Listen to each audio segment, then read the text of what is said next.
Hey gamers, Maniac here with GameAccess.net.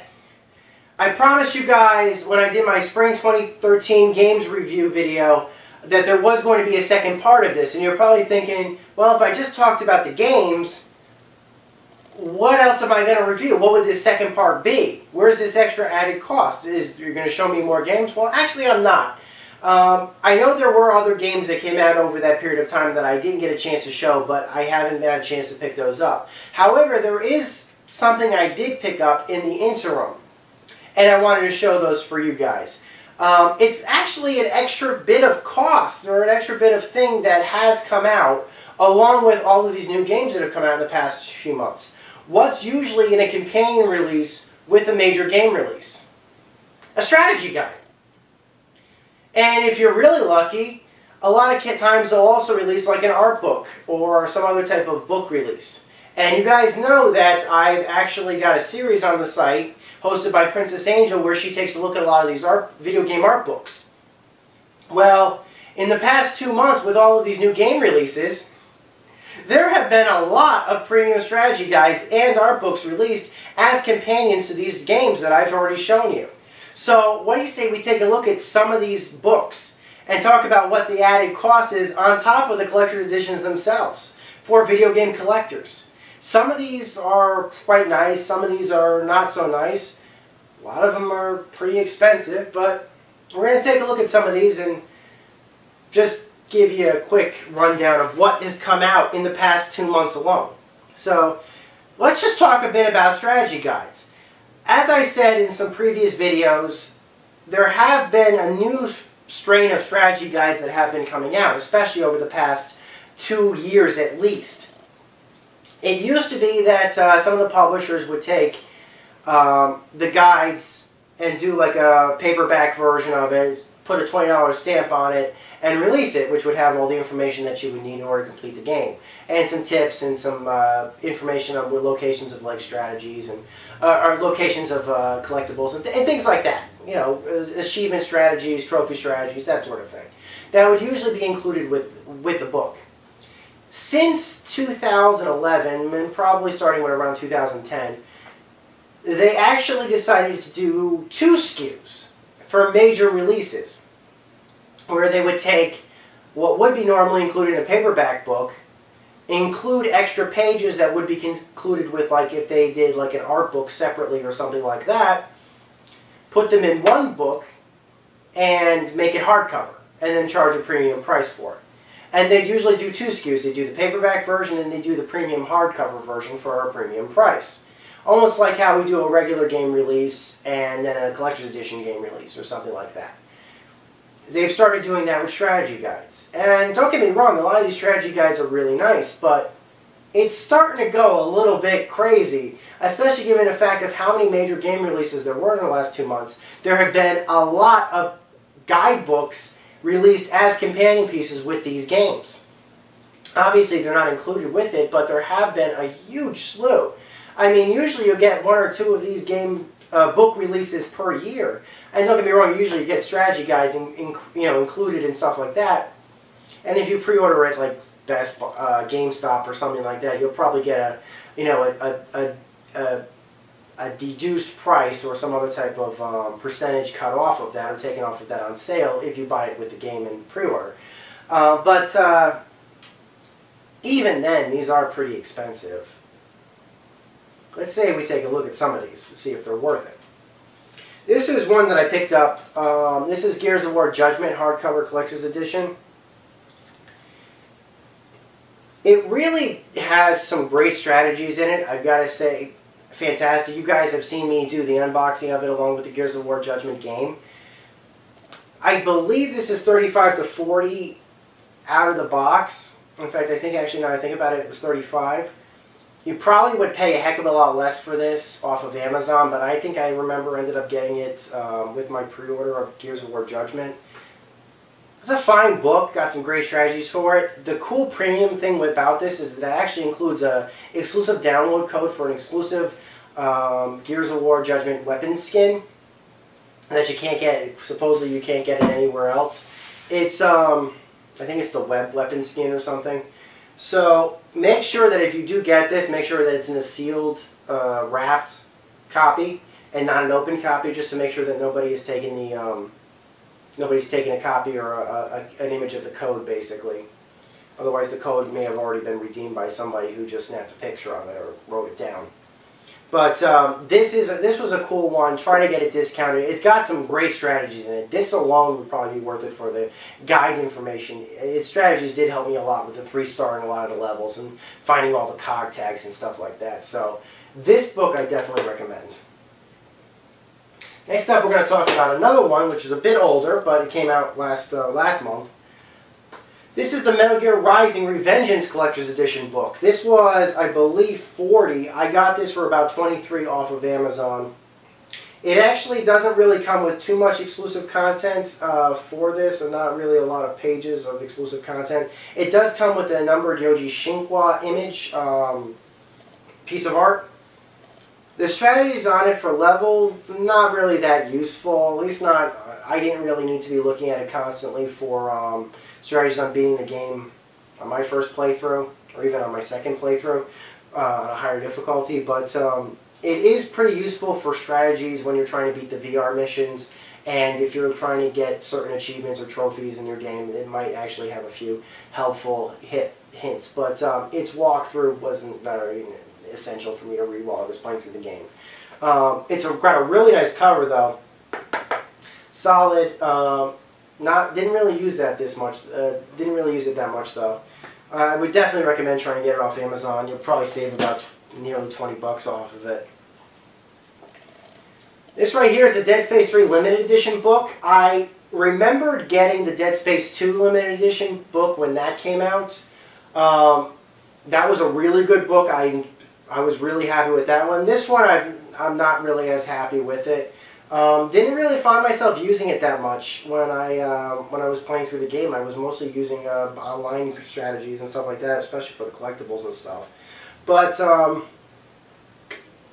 mean, it's got a nice cover. It's got some artwork. But really, what happened was that there was a separate art book release for this. In fact, there were 2 separate art book releases for this. So they kind of went a bit overboard for Dead Space 3 book content. And I'll get into that in just a few more minutes. We'll talk about that a bit more. This next one I'm going to show you is one I picked up recently, and you've seen it on my Bioshock Infinite unboxing.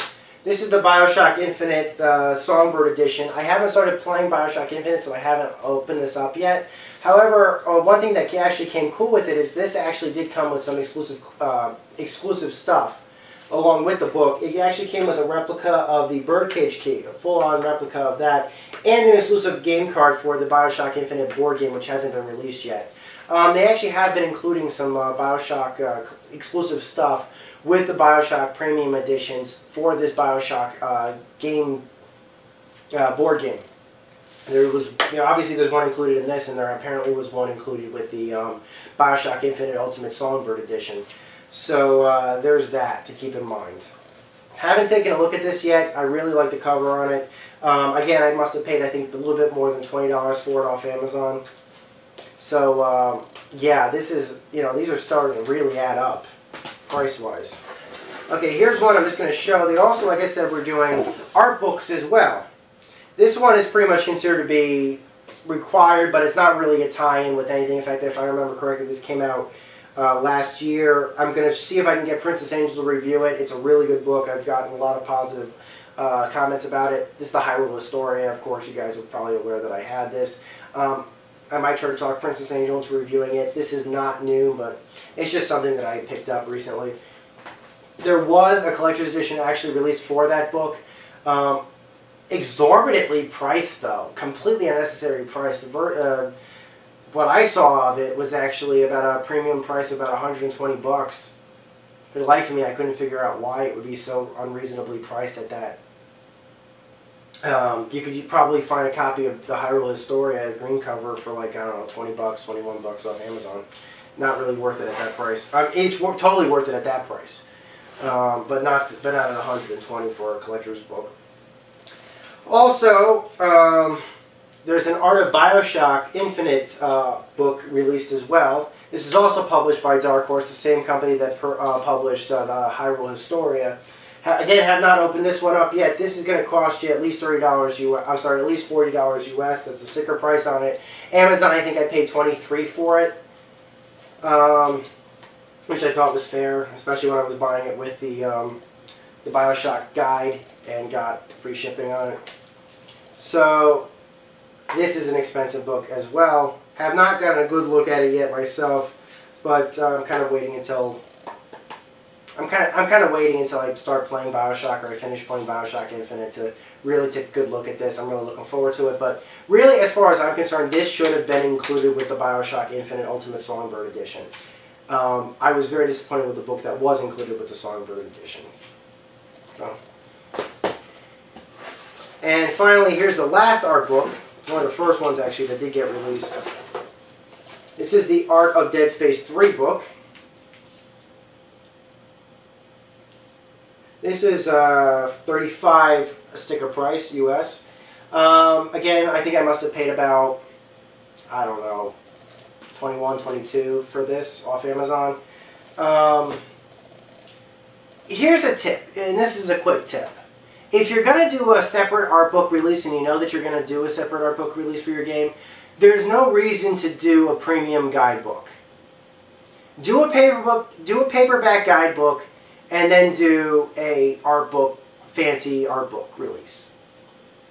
The reason why the publishers were doing these fancy art books to begin, or these fancy guidebooks to begin with, was because they wanted to save, at least for the user, in having to buy both a guidebook and an art book separately.